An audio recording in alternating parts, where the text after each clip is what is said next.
Hello दोस्तों, स्वागत है आपका मेरी नेक्स्ट वीडियो में।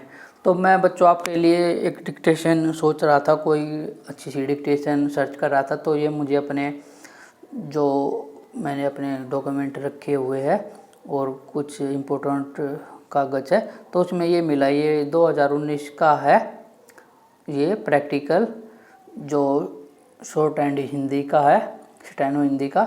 तो मैंने सोचा क्यों ना इस पर भी एक आपको लिए एक वीडियो बनाई जाए, क्योंकि जो बच्चे अभी जैसे कि ये सितंबर चल रहा है, तो कोविड के उससे अभी जो आईटीआई में एग्ज़ाम हो रहे, नहीं तो मोस्टली अगस्त में होते थे, जुलाई और अगस्त में।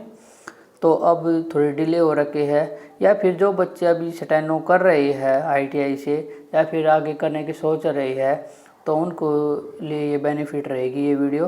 तो उनको एक आपको आइडिया आ जाएगा कि आपका जो टेस्ट पेपर होगा, जो आपकी प्रैक्टिकल होगी, वो कैसी होगी, उसमें क्या क्या आपके जो पेपर आएंगे। ठीक है, तो ये आपका 250 अंक का होता है। ठीक है, तो सबसे पहले तो आपको 80 शब्द प्रति मिनट की डिक्टेशन बोली जाती है, जैसे कि ये है, ये आपको 5 मिनट में बोली जाएगी। और आपको इसको ट्रांसलेट 45 मिनट में करना है। ठीक है, ये आपका 1.5 घंटे का होता है एग्ज़ाम। तो जैसे कि और ये आपका 250 अंक का होता है, तो ये 100 नंबर की तो आपकी डिक्टेशन हो गई। फिर 50 अंक का ये गति का होता है, स्पीड का, टाइपिंग स्पीड का पेपर होता है। 10 मिनट जो आपको साफ साफ मेंशन भी कर रखा है गद्यांश का, तो आपको इसको टाइप करना होता है 10 मिनट के अंदर। इसको आप जितना कर सकते हो उतना करो 10 मिनट के अंदर। इसको डबल करो तो वो भी आपकी मर्ज़ी है, आप इसको सिंगल करो वो आपकी मर्ज़ी, वो आपकी स्पीड पे डिपेंड करता है। वो उससे आपकी स्पीड जांची जाती है कि आपकी स्पीड कितनी है। ठीक है, और ये 100 वे 50 ये 150 हो गए। फिर सेकंड ये 10 मिनट का ये होता है पत्र संख्या। ये जो आप देख रहे हो एप्लीकेशन है ना, कमेंट करके बताना बच्चों एप्लीकेशन को हिंदी में क्या कहते हैं। और इसको इसलिए दिया जाता है कि आप किसी आगे चलकर जो स्टेनो करते, किसी मंत्रालय में बैठते हो या फिर किसी गजेटेड अफसर के साथ रहते हो, तो आपको एक जो एप्लीकेशन है उसको आपको बनाना आना चाहिए। उसकी कि इसमें क्या होता है कि आपको हर चीज़ का पता होना चाहिए ना, कि कौन सी चीज़ कहाँ मेंशन है, क्या क्या आएगा, कितना गैप होना चाहिए, किस तरीके से लिखनी है, किस तरीके से आपको टाइप करनी है, उसका आपको ज्ञान है क्या नहीं है। उसको जांचने के लिए ये आपको एक 10 मिनट के लिए उसका टाइम दिया जाता है, कि ये भी नहीं कि आप ज़्यादा टाइम ले रहे हो। और इससे भी आपको एक हिंदी की टाइपिंग का आइडिया हो जाता है, और आपके अनुभव का और आपको ज्ञान का कि आपकी समझ कितनी है। ठीक है, और ये भी 50 अंक का होता है। तो 150 पहले थे और 50 ये 200 हो गए। फिर ये आपको MS एक्सेल पर एक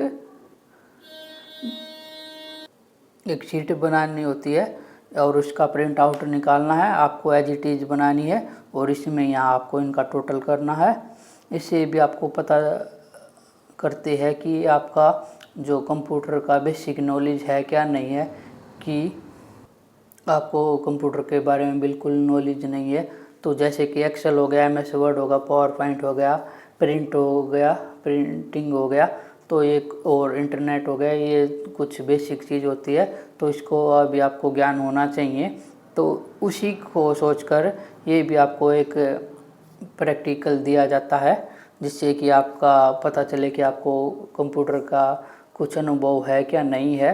और ये भी 50 अंक का होता है। तो आपका ऐसा प्रैक्टिकल आता है। और जैसे कि इसमें यहाँ मेंशन कर रखा है आशुलिपि व सचिवालय सहायक। सचिवालय आपको पता है ना, गृह मंत्रालय, और जिसके अंडर बड़े बड़े सरकारी दफ्तर आते हैं, तो उनमें इन चीज़ों का खास ध्यान रखा जाता है। तो जो स्टेनो करते हैं तकरीबन बच्चे SSC के थ्रू या HSSC के थ्रू या फिर KVS, और बहुत सारी है जो आप गूगल करके आप पता कर सकते हो। तो जो भी होता है, जो स्टेनोग्राफर होता है, उसको एक अच्छी सीट दी जाती है, पर उसको एक तरीका होना चाहिए कि कंप्यूटर का ज्ञान हो और लिखने का भी तरीका हो, तो उसके हिसाब से ही ये आपका प्रैक्टिकल टेस्ट लिया जाता है। और इसके बाद जैसे कि ये आपकी डिक्टेशन है, मैं इसको एक अलग से डिक्टेशन भी बोल दूंगा आपके लिए। तो और मैं आपको ये बता रहा हूँ, अगर आप अपने आप से कोई डिक्टेशन बनाना चाह रहे हो या कुछ, तो उसके लिए आपको ये जैसे कि और डिक्टेशन का ज्ञान लेना चाह रहे हो, तो जैसे कि आपको ये स्लैश दिख रहे हैं ना, 1 स्लैश 2 स्लैश 3 स्लैश और 1 मिनट 1, तो इसका मतलब ये होता है कि ये हर 15-15 सेकंड के बाद स्लैश दिए जाते हैं कि जो डिक्टेशन बोलता है ये उसके लिए होता है कि उसको यहाँ 15 सेकंड के बाद थोड़ा सा गैप ले ले हल्का सा, कि जैसे सांस की ज़रूरत होती है ना, वो एकदम से लगातार बोलते हैं तो सांस भी लेना होता है, तो उसके लिए होता है। और एक आपको आइडिया रहता है, ठीक है, कि ये इतनी इतनी सेकंड के बाद ये हो गई, इसकी स्पीड हो गई, ठीक है ना। तो और इसकी स्पीड को कैसे नापते, जैसे कि 80 की है तो 15 सेकंड में आपको 20 शब्द बोलने हैं। तो जैसे कि ये शब्द है, ये भी एक शब्द है, और प्रधान ये भी एक शब्द है। तो शब्द बड़ा हो या छोटा हो वो एक ही माना जाएगा, ठीक है। शब्द बोलने हैं ना कि अक्षर। और 60 की बोलते हैं तो 15 हो जाते हैं पर सेकंड, तो उसके हिसाब से आप जो स्पीड बढ़ा और घटा सकते हो। और 100 की बोलते हैं तो 15 सेकंड में आपको 25 शब्द बोलने होंगे, ठीक है। तो ये भी आपको एक आइडिया आ जाएगा, और कभी आपके सामने ये आए तो आपका ये कन्फ्यूजन भी दूर हो जाएगा, या आपको पता रहेगा ये स्लैश क्यों दिए जाते हैं।